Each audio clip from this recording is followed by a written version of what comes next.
बिस्मिल्लाहिर्रहमानिर्रहीम, अस्सलाम वालेकुम। जियो न्यूज़ पर आप देख रहे हैं आपस की बात। मैं हूं मुनीब फारूक और मेरे साथ मौजूद है नजम शेडी साहब। अस्सलाम वालेकुम। आज के इस प्रोग्राम में सबसे पहले बात होगी, आज वज़ीर आज़म साहब ने दौरा कराची किया। एक रोज़ा दौरा था, 3 जगह पर जाना था। बहुत सी बातें की गई कि कायम अली शाह साहब उनके साथ क्यों मौजूद नहीं थे, इस हवाले से भी बात होगी। पिछले कुछ दिनों में आसिफ जरदारी साहब ने भी जिस बात पर एतराज़ किया उस बात का जिक्र भी ज़रूर होगा। और गुज़िश्ता रोज़ गड़ी खुदा बख्श में जब तकारीर की गई तो जब शोला बयानी की बारी आई तो जनाब बिलावल भुट्टो जरदारी साहब ने भी बात की, मुख्तलिफ वज़रा ने भी वहाँ पर बात की। वफाक के साथ जो टेंशन है वो कुछ बढ़ती जा रही है, लेकिन क्या इसका कोई एमिकेबल सोल्यूशन निकल सकता है?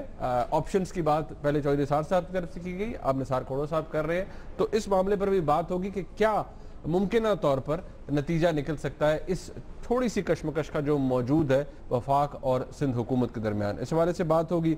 आगे चल के बात करेंगे हम कि पाकिस्तान के एक सरप्राइज विजिट पर आए भारतीय वज़ीर आज़म नरेंद्र मोदी साहब। इसके बारे में बहुत सा क्रिटिसिज्म भी हो रहा है। जहाँ कुछ अच्छी बातें हुई वहाँ बहुत सा ढेर सारा क्रिटिसिज्म हुआ कि जी ये किस तरह मुमकिन है कि पाकिस्तान को मालूम ना हो, पाकिस्तान के प्राइम मिनिस्टर को मालूम ना हो कि मोदी साहब आ रहे हैं।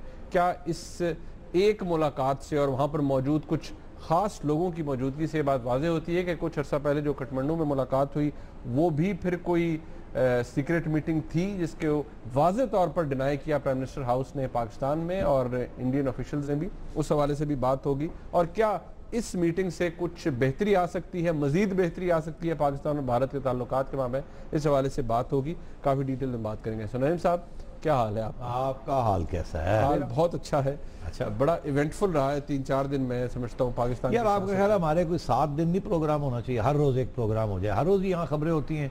हाँ। हम 3 करके 4 दिन सो जाते हैं। लोग भी जहाँ भी मैं जाता हूँ मुझे कहते हैं अच्छा जी दसो की होया। मैं कहना ना माफ करना, मंडे ट्यूसडे वेडनेसडे देखना, पैसे दे के देखना मैं फ्रीज मैं नहीं दसना की होना। तो प्रेशर बड़ा मेरे पे। एक आधा दिन और होना चाहिए, 3-4 दिन होने 3-4-5 दिन होने चाहिए ना। देखिए 3 दिन है ना, 4-5 दिन होना चाहिए। 4-5 दिन तो फिर आप नेगोशिएट करेंगे जियो के साथ। आप अच्छी बातें आपने मतलब आप अच्छे नेगोशिएशन करते हैं। मैं तो जो कहते हैं मान लेता हूँ। सही बात है, बिल्कुल ठीक है। ये यहाँ पर आप कुछ और कह रहे हैं, वैसे ऑफ द रिकॉर्ड आप कुछ और कहते हैं। अच्छा। बहरहाल क्या मामला है सिंध हुकूमत का वफाक के साथ? पिछले कुछ दिनों में आपको ज़रा थोड़ी क्लैरिटी देने के लिए एक रिपोर्ट है और इसमें मुख्तलिफ बयानात भी हैं गुज़िश्ता रोज़ के भी। ज़रा ये देखिए और फिर इस पर बात करते हैं।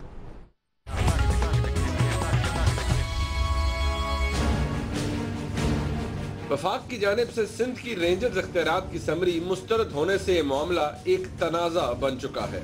वफाक के इस इक़दाम के बाद सिंध काबीना के होने वाले इजलास में इंदिया दिया गया कि अगर वफाक ने रेंजर्स इख्तियारात पर तहफ़्फ़ुज़ात दूर न किए तो अदालत जाएंगे। दूसरी जानिब एक तरफ जनाब आसिफ अली जरदारी ने कहा कि वफाक ने सिंध पर हमला करके आइन को पामाल किया, तो दूसरी तरफ वफाकी वजीर इत्तला ने इसका जवाब देते हुए इस तासुर को जायल कर दिया। इस सूरत हाल को महाजराई का लफ्ज कम से कम मैं ना देखता हूँ और ना देना चाहता हूँ। बड़ी अच्छी बात है। मैं ये जरूर कहूँगा कि ये इख्तलाफ राय है। उधर सिंध हुकूमत ने जवाबी खत के जरिए वफाक को मुत्तला किया कि रेंजर्स इख्तियारात के मुतालिक वफाक की हिदायत पर अमल नहीं किया जा सकता। दूसरी तरफ जब मोहतरमा बेनजीर भुट्टो की बरसी की तकरीब पर पाकिस्तान पीपल्स पार्टी के चेयरमैन जनाब बिलावल भुट्टो जरदारी ने कहा कि नेशनल एक्शन प्लान सियासी इंतकाम है। आप जिस नेशनल एक्शन प्लान पर अमल कर रहे हैं, क्या ये वो नेशनल एक्शन प्लान है जिस पर तमाम पॉलिटिकल पार्टी मुत्तफिक है? नहीं, ये वो असल नेशनल एक्शन प्लान नहीं बल्कि Noon league action plan. Bilawal Bhutto की इस कड़ी तनकीद के अलावा वज़ीर आला सिंध जनाब कायम अली शाह भी वफाकी हुकूमत पर खूब ही गरजे। हम प्राइम मिनिस्टर तो पहले भी कह चुके हैं और अभी आने वाले कह चुके हैं कि जनाब अपने वजीर साहबान को रोकें, खास तौर पे एक वजीर में जो चौधरी साहब कहलाता है। जबकि खुर्शीद शाह साहब ने मौजूदा बहरान का जिम्मेदार वज़ीर आज़म पाकिस्तान को करार दे दिया। मैं समझता हूँ कि ये नवाज हुकूमत के लिए अच्छा नहीं है और कि सिर्फ सिंध पे इस किस्म की ताकत की जलगार की जाए तो ये नवाज शरीफ खुद इसमें पॉसिबल है कि उसके इन्वॉल्वमेंट हो। और मैं इंटीरियर मिनिस्ट्री को इतना फिर इन्वॉल्वमेंट नहीं दे सकता कि इतनी हद तक वो आगे बढ़ते रहेंगे। उधर जब वज़ीर-ए-आज़म आज एक रोजा दौरे पर कराची पहुंचे तो वज़ीर आला सिंध एयरपोर्ट पर इस्तकबाल के बाद मंजरनामे से गायब ही हो गए। दूसरी तरफ वज़ीर-ए-आज़म ने भी कराची में ताजरों की तकरीब से खिताब करते हुए कराची ऑपरेशन की कामयाबी की मुबारकबाद देते हुए वज़ीर आला सिंध का नाम तक नहीं लिया। हम इस काम को बीच में नहीं छोड़ेंगे, इंशाल्लाह इसको मुकम्मल करके दम लेंगे। इसके लिए मैं ये सामने डीजी रेंजर्स बैठे हैं, इनको मुबारकबाद देना चाहता हूँ। आईजी सिंध बैठे, इनको मुबारकबाद देना चाहता हूँ। चीफ सेक्रेटरी भी यहाँ पे मौजूद हैं, इनको भी मैं मुबारकबाद देना चाहता हूँ। और इंतज़ामिया ने फिर आपने जो ताउन किया है वो यकीनन मुबारकबाद का मुस्तहिक है। पाकिस्तान पीपल्स पार्टी के सीनियर रहनुमा सेनेटर सईद गनी के मुताबिक वज़ीर आला सिंध ने एयरपोर्ट पर ही वज़ीर आज़म पाकिस्तान को अपनी अदम दस्तयाबी का बता दिया था। वज़ीर आला साहब वज़ीर आज़म साहब को बता कर गए और उनकी तबीयत कुछ नासाज थी। एयरपोर्ट पर उन्होंने रिसीव किया और उनसे बाकायदा इजाजत दी कि मैं बाकी तकरीबात में शरीक नहीं हो सकूंगा और वज़ीर आज़म साहब ने उनको इजाजत दी और उसके बाद वो चले गए। अब जहां पाकिस्तान पीपल्स पार्टी की जानिब से ये तय कर लिया गया है कि फिलहाल इस मामले पर अदालत का रास्ता नहीं लिया जाएगा, तो वहीं सवाल ये है कि आखिर इस मसले का मुमकिना तौर पर हल क्या हो सकता है। तवील रिपोर्ट और इन क्लिप्स का मकसद ये था कि आपको पूरा कॉन्टेक्स्ट एक दफा हम रिफ्रेश करवा दें कि एक्चुअल मामला क्या है। नजम साहब, हमने बता तो दिया कि मामला क्या है। अब जरा अगर जान की अमान पाकर मैं आपसे ये पूछ पाऊं कि ये स्टेटमेंट किस हद तक दुरुस्त है कि जी ये जो नेशनल एक्शन प्लान है ये नून लीग का एक्शन प्लान है, ये मतलब ये इसके अंदर सियासत है और इसके अंदर पॉलिटिकल विक्टिमाइजेशन की जा रही है, ये पाकिस्तान पीपल्स पार्टी की तरफ से अब right from the top Bilawal Bhutto Zardari साहब ने भी कहा और जरदारी साहब ने भी कहा है। देखिए, बड़ी दिलचस्प बात है कि एक तरफ इल्ज़ाम ये लग रहा है कि नेशनल एक्शन प्लान जो है वो एक पार्टी पॉलिटिकल प्रोग्राम है कि पीपल्स पार्टी को अंडरमाइन करने का या एनक्यूएम को अंडरमाइन करने का। दूसरी तरफ प्राइम मिनिस्टर साहब खुद तस्लीम करते हैं कि नेशनल एक्शन प्लान जो है उसकी मलकियत नून हुकूमत की है और उसमें सब स्टेक होल्डर्स शामिल हैं, जिसमें सिंध की हुकूमत भी शामिल है, क्योंकि मुश्तरका राय कंसेंसस के बाद ये बना था। तो ये कहना कि ये नून का एक्शन प्लान है, एक तरफ तो सही है, it's national action plan is Noon government ने बनाया, ये ओनरशिप जो है वो प्राइम मिनिस्टर खुद उसकी मलकियत ले रहे हैं। मगर ये मकसद नहीं है उनका, बिलावल का ये कहने का। उनका मकसद ये है कि इनको कहना कि ये एक सियासी प्लान है, एक नेशनल प्लान नहीं है, ये एक फेडरल प्लान है और ये हमारी हुकूमत के खिलाफ और पीपल्स पार्टी को अंडरमाइन करने के लिए है।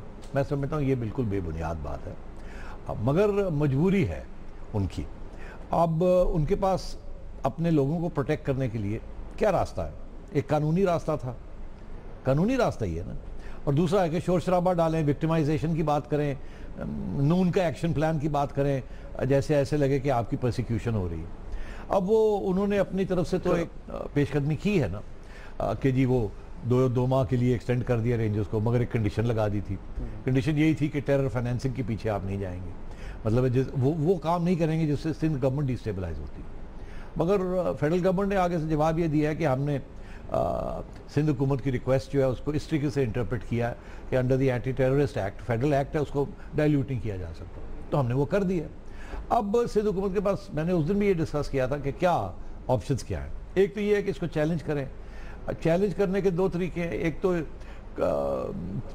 हाई कोर्ट में चले जाएं और इसको चैलेंज करें। दूसरा ये है कि आर्टिकल 184 है गालबन आइन का, जिसके तहत आर्टिकल 184 1 एंड 2 जिसके तहत अगर फेडरल गवर्नमेंट और प्रोविंशियल गवर्नमेंट के दरमियान कोई इख्तलाफात हों और उसके ऊपर एक ओपिनियन चाहिए हो कि कौन सही है और कौन गलत है किसी इशू के ऊपर, तो वो एक सुप्रीम कोर्ट के पास जाया जा सकता है। सुप्रीम कोर्ट की एडवाइजरी जुरिस्डिक्शन है। तो अब दूसरा ऑप्शन इनके पास ये है कि वो सुप्रीम कोर्ट के पास जाएं और कहें जी हमने ये किया था, इन्होंने उसको ऐसे करके कर दिया है, ये बताएं इन्होंने सही किया है या हमने गलत किया।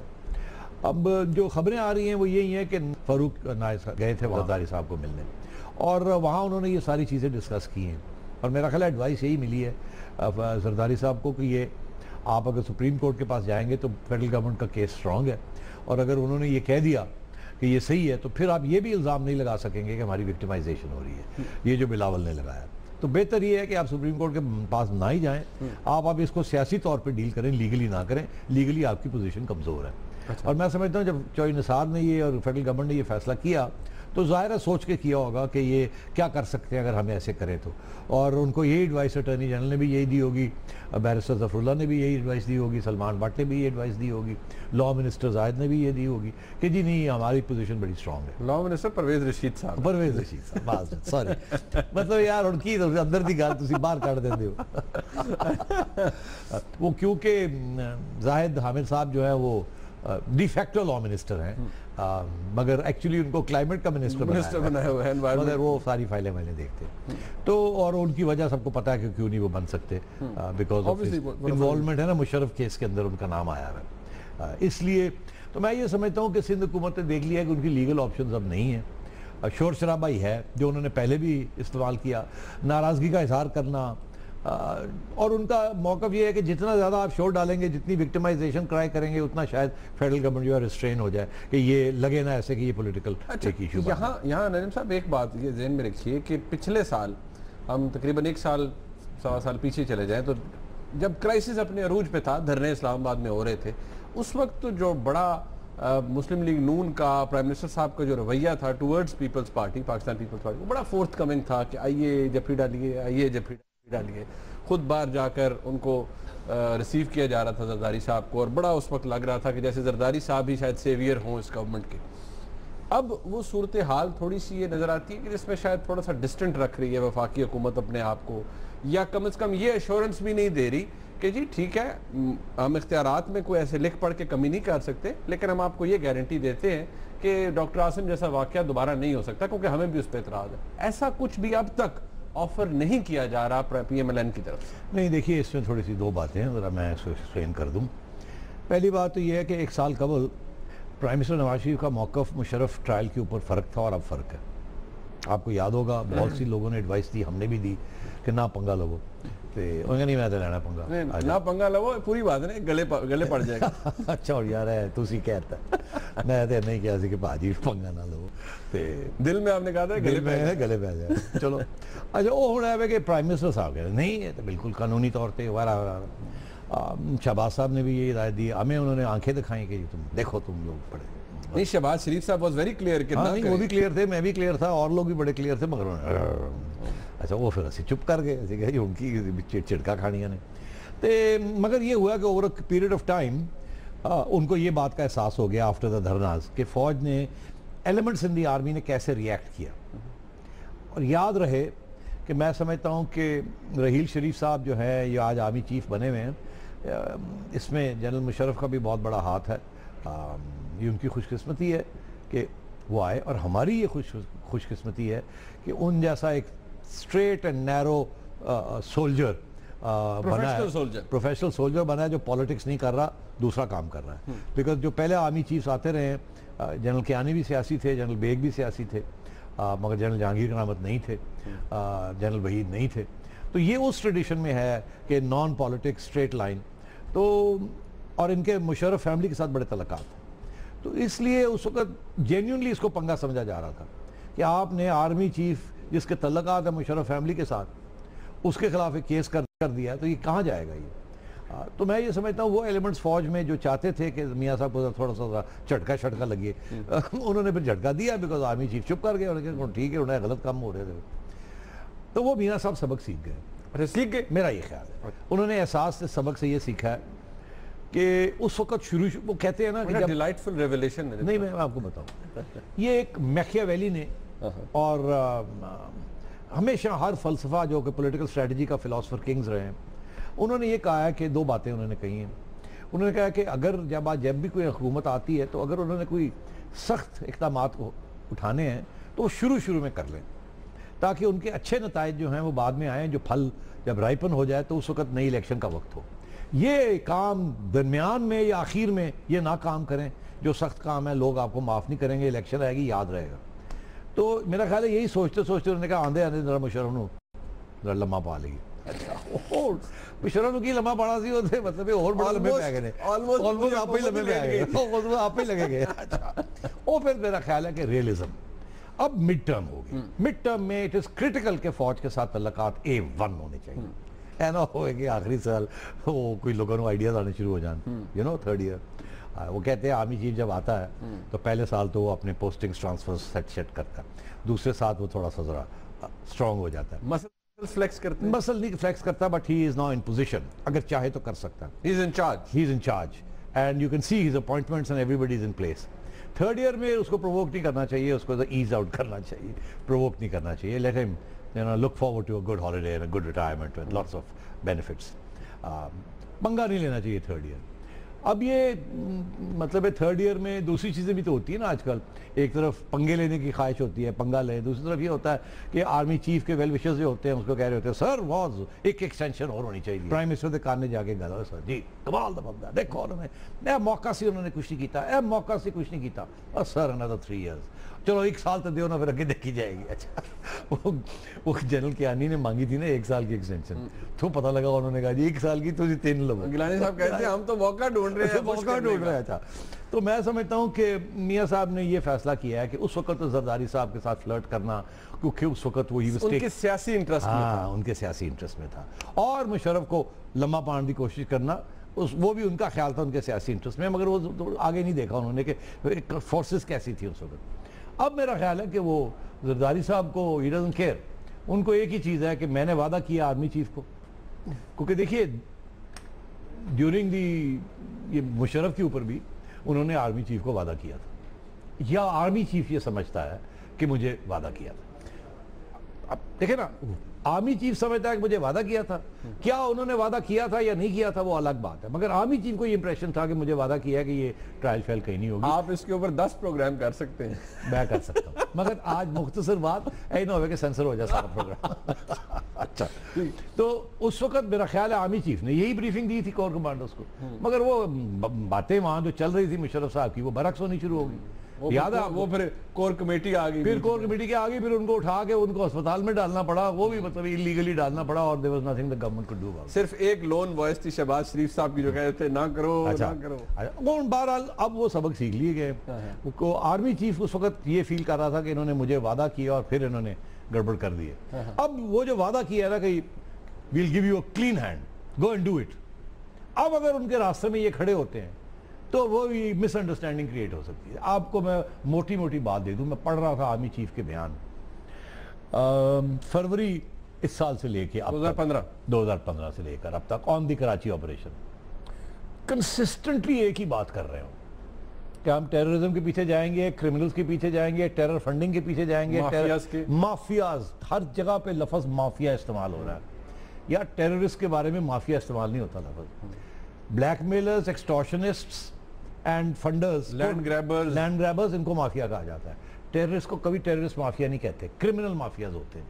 अब ये जो लफ्ज इस्तेमाल हो रहा है mafia mafia mafia, army chief कर रहे हैं, फिर डीजी रेंजर्स कर रहे हैं, कोर कमांडर तो खैर आप ज्यादा नहीं बोल रहे, मगर जब बोलते थे तो वो भी माफियाज की बात करते थे, उन्होंने तो फिगर्स की भी बात कर दी थी। तो आर्मी रेंजर्स ये बड़े क्लियर है कि हमने वहां जाना है, वी टू क्लीन अप। अब उसके अंदर अगर कोई कैजुअलिटीज होती हैं, एक तो हो गई ना डॉक्टर आसिम की। अब अलबत्ता डॉक्टर आसिम के ऊपर हमने पहले भी डिस्कस किया है कि उन्होंने गवर्नमेंट को पूछे बगैर ये कर दिया, और we have a free hand, ये हमारी एविडेंस है, ये उन्होंने जाके जॉइंट निसार को दिखाया होगा, ये जेआईटी में सारा ये बातें होगी। वो और बात है, आप प्रूव नहीं कर सकते, मगर उन्होंने कन्फेशन तो की है। कौन सी चीजें फ्लिमजी हैं? तो मैं ये समझता हूँ पीएम उनके साथ आप कोई झगड़ा नहीं लेंगे। अच्छा नदीम साहब, मुझे ब्रेक का कहा जा रहा है। अच्छा ओके, ये जो पॉइंट आपने रेज किया ना, इस पे फिर सवाल कुछ बनते हैं या कुछ एक एनालॉजी बनती है जो कि मैं आपसे डिस्कस करना चाहूंगा कि ब्रेक के बाद, जब ब्रेक से वापस आएंगे, सवाल से बात होगी और मजीद बात करेंगे उस सरप्राइज विजिट की, उस सरप्राइज दौरे की जो कि भारतीय वज़ीर आज़म ने पाकिस्तान का किया, क्योंकि यहाँ पर यह कहा जा रहा है कि जनाब इसकी प्लानिंग पहले से हो चुकी थी। तो ब्रेक के बाद जाइएगा नहीं, हमारे साथ रहिएगा, ब्रेक के बाद आते हैं।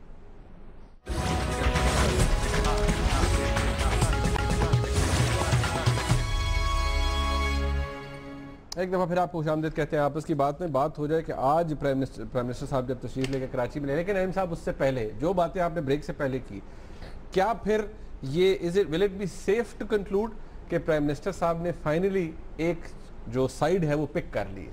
प्राइम मिनिस्टर ने पहले दिन से साइड पिक की हुई थी, उनका शायद ख्याल था कि इतनी प्रॉब्लम्स इतने नहीं होंगे, पेचीदगियाँ नहीं होंगी और लड़ाई झगड़े इतने नहीं होंगे, मगर जब होंगे तो ही स्टैंड विद द आर्मी। इसीलिए उन्होंने फिर निसार को कहा कि आप करें, ठीक है चॉइस साहब तुसी करो। फिर ज़ाहिर है राइट एट द एंड तो उन्हीं के हाथ में अरेंज। तो जैसे मैं कह रहा हूँ इवेंचुअली प्राइम मिनिस्टर ही ठंडा करेंगे सिंध गवर्नमेंट को, या अश्योरेंस देंगे किसी न किसी तरीके से।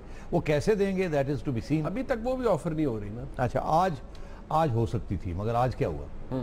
आज ये हुआ कि वो अब कल जो धंधनाए हैं, कायम अली शाह भी और बिलावल भुट्टो भी, और पिछले उससे पहले एक दिन जरदारी साहब भी धंधनाए हैं, तो इन रो 3-4 लोग टॉप लोग जो है वो नून लीग के पीछे पड़ गए। चांडियो साहब, खोड़ो साहब। अच्छा, तो मतलब इंटायर पीपल्स पार्टी लीडरशिप पड़ गई।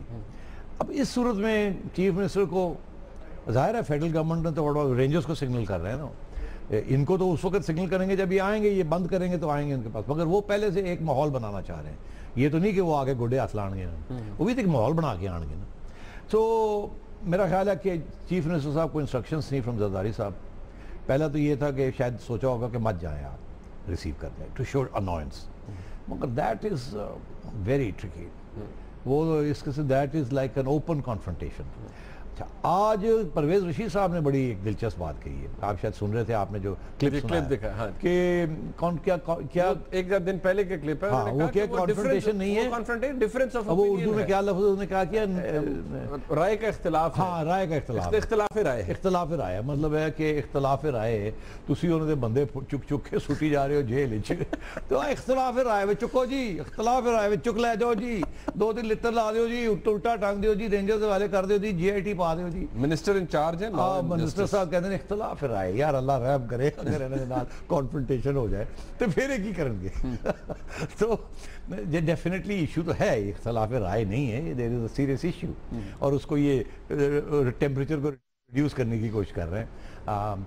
मगर फिर ये फैसला हुआ वहाँ के नहीं आप जाएं और सिग्नल देना है आपने कि हम नाराज़ हैं, असी रुस्से हुए हैं, असी कुट्टी की थी, ठीक है। तो वो फिर गए ने उत्थे, उन्होंने उनको थोड़ा धड़कन तेज थी। हाँ, धड़कन तेज थी, तो मैंने माफ करो मैं जा रहा हूँ। प्राइम मिनिस्टर बेचारा की कहना कि नहीं टिकट जाके हार्ट अटैक हो जाए, लम्बे पै जाओ ताकि मसला ही हल हो।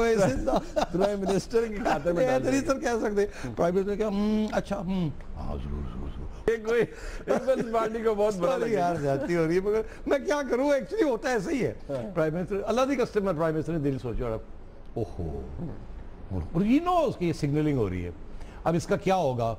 अब मियाँ साहब तो मुँह जो थोड़ा जा बन जाता नजर आ जाता है कि मियाँ साहब ने गल पसंद नहीं आई। प्राइम मिनिस्टर साहब वैसे विटी बहुत हैं। अच्छा, उन्हें कुछ कहा इस वक्त? नहीं कहा कुछ नहीं है, लेकिन जो आप कह रहे हैं ना, मुमकिन तौर पर उनके ज़हन में यही होगा कि शाह साहब को अगर कुछ हो गया तो मेरे खाते डाल। नहीं है तक नहीं होएगा, मगर असी गल पाती है। हाँ, उन्हें सोचा ठीक है, नाराजगी से इजहार करना चाहते हैं, आई शुड प्रिटेंड कि गल ही कोई नहीं, अपना काम चेक कराना है, आप कराएं, मैं अपना काम करना, जाओ नो प्रॉब्लम जाओ। मगर वो क्लियरली सिग्नल था कि जी वी आर अनहैप्पी और हम आपके साथ नहीं। अगर वो ना रिसीव करने आते तो कॉन्फ्रंटेशन हो जानी थी। ये एक एक्सक्यूज था।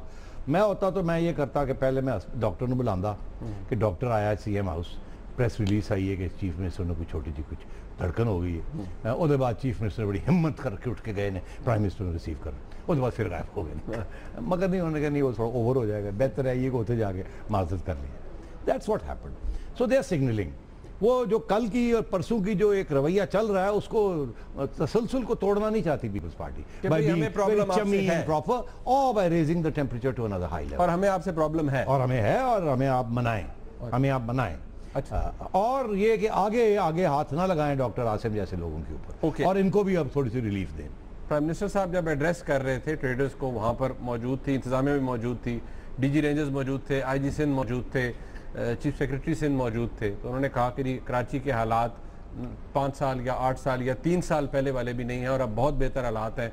मेरे सामने बैठे हुए हैं, वो मैंने क्लिप भी चलाया कि DG रेंजर्स हैं, मैं उनको मुबारकबाद देता हूँ। मैं तो बताऊँ बड़े चालाक है प्राइम मिनिस्टर साहब। अच्छा जी, तो मेरे सामने बैठे हैं, जिस तरह कि मैंने पहले सोच नहीं सी, मैं शक्लां देखियां तो मैंने याद आ गया, मैं तभी शुक्रिया अदा कर दें। मगर बड़ी सिग्निफिकेंट बात है, 3 लोगों का उन्होंने उनकी तारीफ़ की है। उन्होंने चीफ सेक्रेटरी साहब की तारीफ़ की है, IG साहब की तारीफ़ की और DG रेंजर्स की है। किसी और की है? नहीं की ना। अब टेक्निकली स्पीकिंग DG रेंजर्स तो फेडरल गवर्नमेंट के एजेंट्स हैं वहाँ।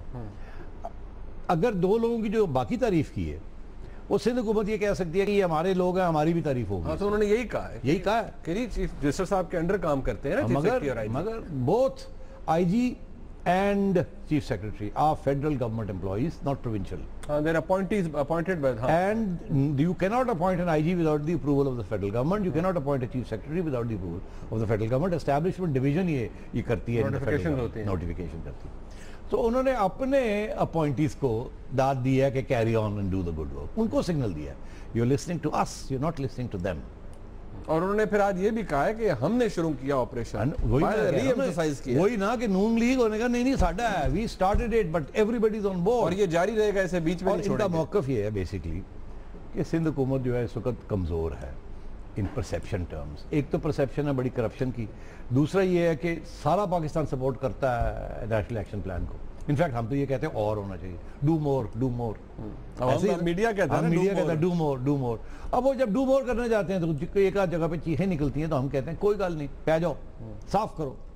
आर्मी पहले दिन से ये कह रही है कि आपने हमें खुली छुट्टी दी हुई, या हम आएंगे काम करेंगे या आप नहीं करेंगे। अब आपको उनको तो नाराज नहीं कर सकते। तो मैं ये समझता हूँ कि PM is playing a good game. मैं अपना पुराने मौक़िफ़ पे अभी भी बरकरार हूँ। मेरा ये मौक़िफ़ है कि eventually the PM will have to play a role, और ठंडा करना पड़ेगा जरदारी साहब को और ये गवर्नमेंट को। इस तरीके से कॉन्फ्रंटेशन जो है बन सकती है। अभी कॉन्फ्रंटेशन नहीं है, अभी टेंशन बड़ी चल रही है, कॉन्फ्रंटेशन की स्टेज नहीं आई। अगर और किसी डॉक्टर आसिम जैसे फिगर को हाथ डाला रेंजर्स ने, क्योंकि पास उनके पास फुल है, तो फिर there will be a serious problem, then we are in confrontation mode.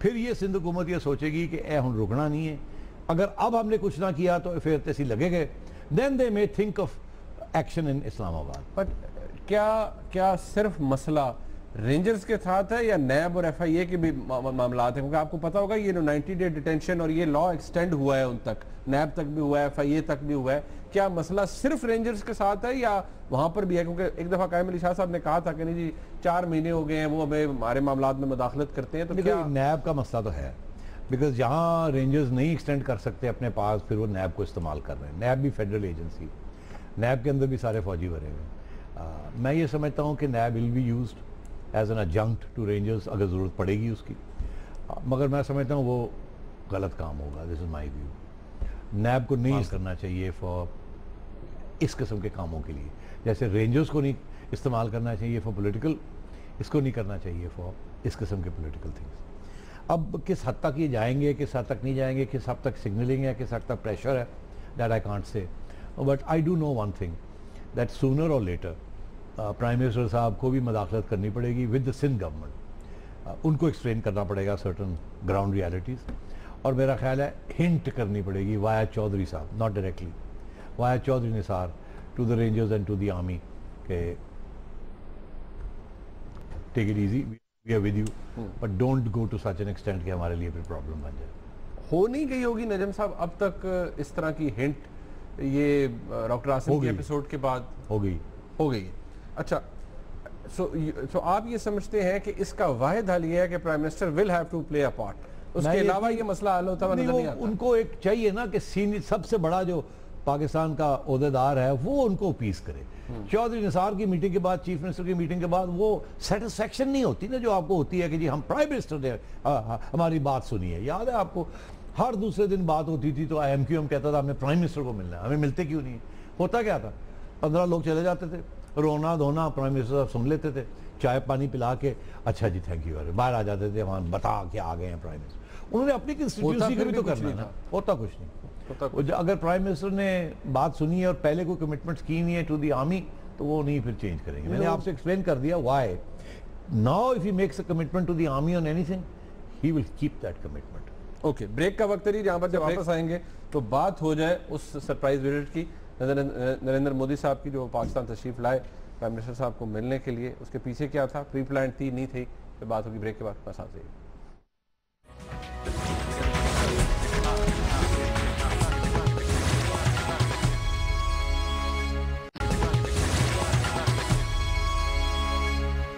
एक दफा फिर आपको खुशामदीद कहते हैं आपस की बात में। बात हो जाए नरेंद्र मोदी साहब की सरप्राइज विजिट की। नैन साहब, यहाँ बड़ी तनकीद भी हो रही है, बहुत से लोग ये कह रहे हैं कि नहीं पता नहीं इसमें प्राइम मिनिस्टर साहब का कोई पर्सनल इंटरेस्ट शामिल है।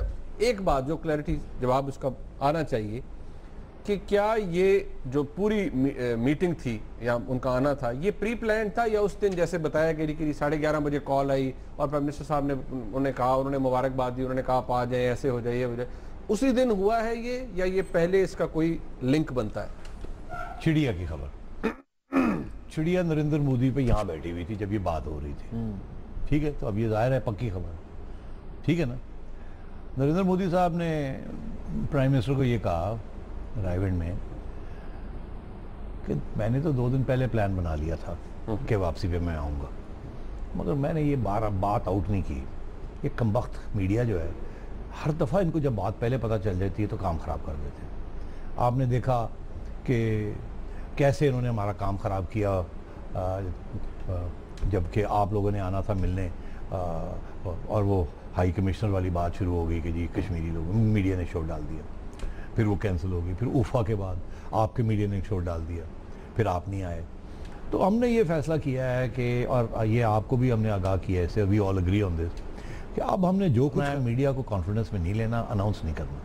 और देखिए कितना कामयाब रहा आपका और हमारी मुलाकात पेरिस में, ऐसे लगा जैसे कि एकदम आउट ऑफ द ब्लू हो गई, मगर एक्चुअली उसकी 2 दिन पहले प्लानिंग हो चुकी थी और बड़े हाई लेवल पे प्लानिंग हुई थी ताकि लीक ना हो दोनों साइड्स।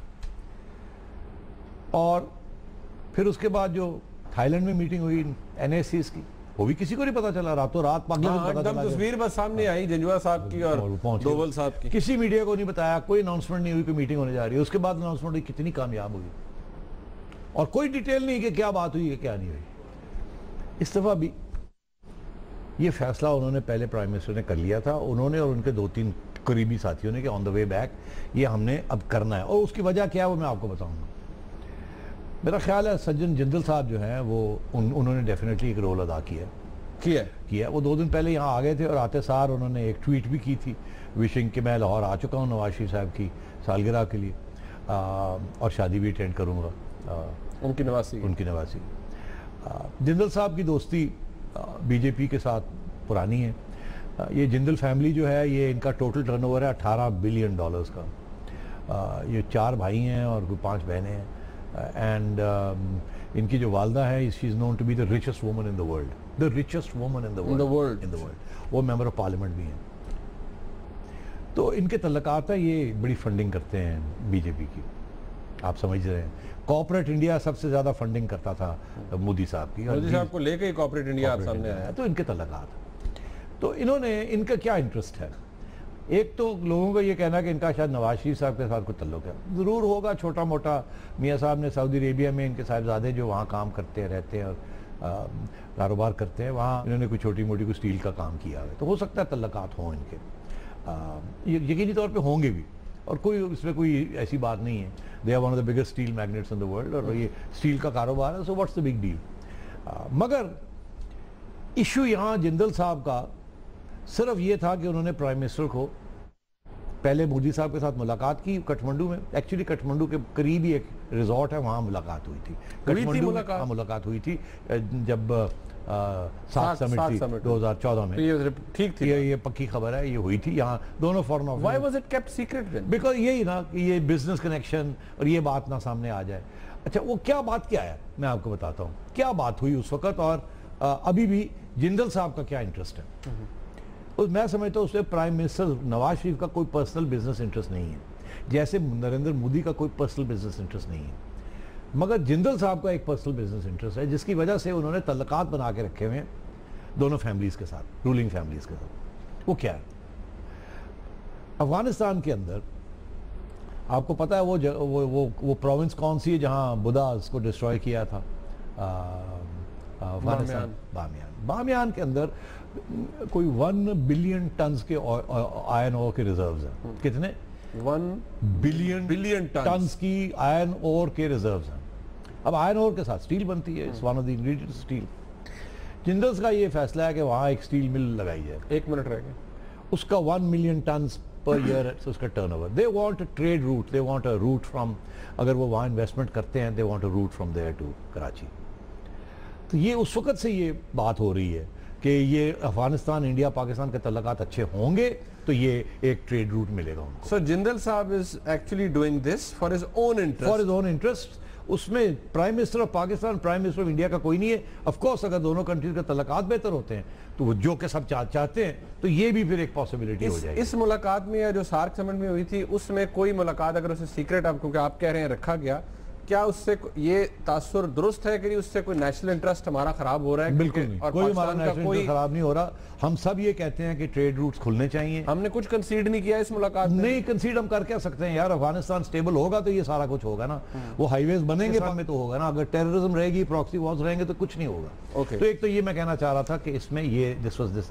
और जिंदल साहब ने इन्फॉर्म किया प्राइम मिनिस्टर को कि शायद आपको नरेंद्र मोदी की कॉल आए बर्थडे के लिए तवक्को रखें। कॉल आई तो उन्होंने कहा कि हम आना चाह रहे हैं और हम निकलने वाले हैं और मैं इस्लामाबाद आऊंगा। तो उन्होंने कहा अच्छा मैं तो लाहौर में हूँ। मेरा ख्याल मियाँ साहब को ये नहीं पता था कि वो आना चाह रहे हैं, उनको ये बताया गया था कॉल आएगी टू विश यू। इसलिए 11:30 बजे कॉल आई, 11:15 बजे मियाँ साहब ने इतला की जहाँ जहाँ करनी थी और वो वहाँ से उतर के आ गए यहाँ। और यहाँ आके उन्होंने 12:30 बजे इतला की है सिविल एविएशन को, शुजात साहब को, कि जी यहाँ एक VIP मूवमेंट होनी है तो ज़रा एयरपोर्ट को ज़रा प्रोटेक्ट कर लिया जाए। ये नहीं बताया कौन आ रहा है कौन नहीं आ रहा, उनको भी नहीं बताया। और ये जो सरताज अजीज साहब वगैरह जो है उनको बता दिया था मगर दे कुडंट मेक इट। उनका कोई जरूरत नहीं, कोई टॉक्स नहीं है, इट्स अ पर्सनल विजिट। और 1.5 घंटे की मीटिंग के अंदर कोई डिस्कशन नहीं हुई किसी चीज की भी। सिर्फ सलाम दुआ और हालो हाय और ये वो बाकी। लेकिन ये कहा जा रहा है ना वो बड़े प्रिपेयर्ड है, उनके साथ उनका NSA थे, हमारे नहीं थे। नहीं, वो इसलिए कि वो उनके 2 जहाज़ों में आए थे, बाकी सारे लोग लाउंज में चले गए। 11 लोग उनके साथ हेलीकॉप्टर में बैठ के ड्राइव आए और वो उनकी जो को टीम थी उनके साथ आई, मगर वो प्रोटोकॉल की वजह से। और इन दोनों ने कोई 1-on-1 मीटिंग नहीं की। ठीक है, जाते जाते ये कह दूं कि इसका कोई स्ट्रेटेजिक सिग्निफिकेंस नहीं है, इसका सिर्फ एक होगा। 15 तारीख को जनवरी में फॉरेन सेक्रेटरीज की मुलाकात है, जहां सिर्फ बातें हैं, प्रेस रिलीज में सारी बातें होंगी कि जी वही बड़ा मल्टीलैटरल डायलॉग, वो क्या था, कॉम्प्रिहेंसिव डायलॉग हुआ, मगर एक्चुअली लाइन ऑफ कंट्रोल को स्टेबलाइज करने के लिए उसके ऊपर बात होगी। ओके, बहुत शुक्रिया। आज का प्रोग्राम आपने देखा, आपको आपस की बात भी बताई नदीम सेठी साहब ने। हमने कोशिश की तमाम मसाइल इसके अंदर डिस्कस किए रहे, तमाम इश्यूज को डिस्कस किया जाए। आज के प्रोग्राम का फीडबैक हमें जरूर दीजिएगा। देखने का बहुत शुक्रिया। खुदा हाफिज़।